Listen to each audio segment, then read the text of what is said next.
இதெல்லாம் ரொம்ப ரொம்ப நார்மல் ப்ராப்ளம். பட் இதெல்லாம் என்ன பண்ணியிருக்காங்க 13 மார்க்ல கேட்டிருக்காங்க உங்களோட university question paper. A hollow shaft of external diameter 120 mm transmit 300 kilowatt power at 200 rpm. Determine the maximum internal diameter if the maximum stress in the shaft is not to exceed 60 Newton per mm square கொடுத்திருக்காங்க. இது என்னது first given. இது first என்னது hollow shaft இருக்கும். So hollow ஷாப்ட்னாலே நமக்கு 2 diameter இருக்கணும். ஓகேவா? இங்க வந்து நமக்கு எக்ஸ்டர்னல் டயாமீட்டர் கொடுத்துருக்காங்க. ஸோ எக்ஸ்டர்னல் டயாமீட்டர்னா கேபிட்டல் டி. அப்படி இல்லைன்னா நீங்க என்ன பண்ணுங்கன்னா DI okay sorry D nought கொடுக்கோங்க. எக்ஸ்டர்னல் இல்லைன்னா அவுட்டர் ரெண்டுமே சேம் தானே. ஸோ டி நாட் கூட நீங்க போட்டுக்கலாம். ஸோ 120. ஸோ இந்த கிலோ வாட் அப்படின்னாலே அது பவர். ஓகேவா? So power kilo watt. இந்த கிலோ வாட்டை கன்வெர்ட் பண்ணா 10⁻3. நெக்ஸ்ட் இந்த ஆர்பிஎம் அப்படின்னு கொடுத்துருந்தாங்கன்னா அந்த ஸ்பீட் வச்சுக்கோங்க. ஸோ என். ஸோ என்னா 200 ஆர்பிஎம். ஸோ மேக்ஸிமம் ஷியர் ஸ்ட்ரெஸ்னானது டவு 60 Newton per mm square. Next நம்ம கிட்ட என்ன கேட்டிருக்காங்க maximum internal diameter. So maximum internal diameter வந்து ஸ்மால் டி. ஓகேவா? ஸோ அப்படி ஸ்மால் டி எடுத்துக்கலாம். அப்படி என்ன பண்ணுங்க ஸோ டி போட்டு இன்டர்னல்னா ஐ எக்ஸ்டர்னல்னா இ அந்த மாதிரி எழுதிக்கும். ஓகேவா?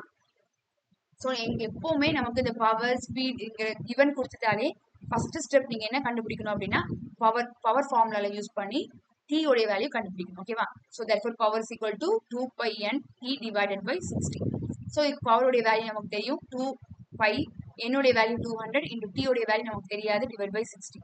ஸோ therefore உங்களுக்கு t உடைய வேல்யூ உங்களுக்கு தெரிஞ்சிடும் in terms of Newton mm. ஓகேவா? நெக்ஸ்ட் என்ன பண்ணுங்க இதை வச்சு நம்ம என்ன கண்டுபிடிக்கணும் இன்டர்னல் டயாமீட்டர் கண்டுபிடிக்கணும். ஸோ நமக்கு ஹாலோனாலே நமக்கு ஃபார்முலா தெரியும் t is equal to pi by 16 into tau capital D naught power 4 minus di power 4 divided by d naught. இதுதான் இந்த ஹாலோ ஷாஃப்ட்டுக்குள்ள டார்க் கண்டுபிடிக்கிறதுக்குள்ள ஃபார்முலா. ஓகேவா? ஸோ t உடைய வேல்யூ நமக்கு தெரியும் pi by 16. tau உடைய வேல்யூ சொல்லியிருக்காங்க not exceed 60. ஸோ 60 சப்ஸ்டிட் பண்ணுங்க. So d not கொஸ்டினை கொடுத்துருக்காங்க எவ்வளோ கொடுத்துருக்காங்க 120 கொடுத்துருக்காங்க எக்ஸ்டர்னல் டயாமீட்டர். ஸோ 120 di உடைய வேல்யூ நமக்கு தெரியாது டிவைட் பை d நாட் உடைய வேல்யூ 120.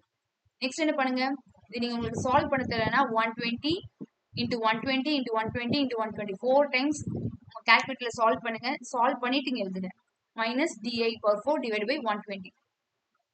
சில பேர் என்ன பண்ணுவீங்கன்னா இதை வந்து தப்பா கால்குலேட் பண்ணிடுறீங்க. ஓகேவா? ஸோ நெக்ஸ்ட் என்ன பண்ணுங்க இந்த pi by 16 into 60 நீங்க வந்து கால்குலேட்டர் சால்வ் பண்ணீங்கன்னா உங்களுக்கு இந்த ஆன்சர் வரும். நெக்ஸ்ட் இந்த டேர்ம் நான் அப்படியே இங்க வச்சிருக்கிறேன்.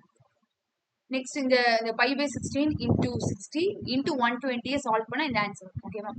ஸோ நெக்ஸ்ட் இந்த டேர்ம் நான் அப்படியே எடுத்து எழுதிக்கிறேன்.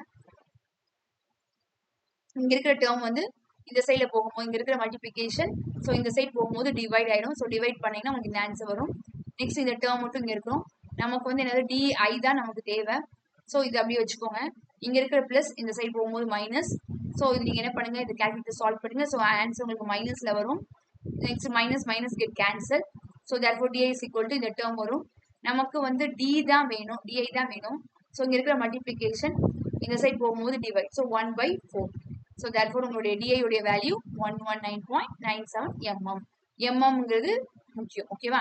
டயாமீட்டர்ல எல்லாம் எப்பவுமே வந்து எம்எம் அப்படி இல்லைன்னா நம்ம நமக்கு எதுக்கு கன்வெர்ட் பண்ணிருக்கிறோமோ இல்லைன்னா மீட்டர் இல்ல சென்டிமீட்டர்ல கன்வெர்ட் பண்ணீங்கன்னா சென்டிமீட்டர். ஸோ அது மாதிரிதான் இருக்கும்.